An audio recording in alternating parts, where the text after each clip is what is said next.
श्रीराम समर्थ.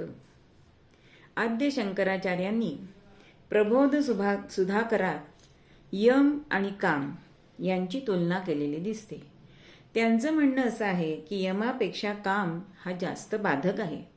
मग ही तुलना काय केलेली आहे तर बघा, यम हा अप्रिय होऊनही जीवाचं हित करतो. म्हणजे काय तर त्याला ह्या नश्वर जगातून बाहेर नेतो. काम हा प्रिय असून सर्व अनर्थाच कारण होतो. कामात क्रोध संमोह हा असं गीतेमध्ये भगवंतांनी सांगितलंय. म्हणजे कामना ही प्रिय असते आणि ती अनर्थास कारण होते. यम काय करतो तर यम पाप्यांनाच फक्त दुःख देतो बरं, आणि पुण्यवंतांना सुख देतो. पण काम काय करतो तर हा सदाचरण करणाऱ्यांच्या सुद्धा मार्गामध्ये येतो. मग दुराचरण करणाऱ्यांची काय कथा असेल ते आपणच समजून घ्यावं.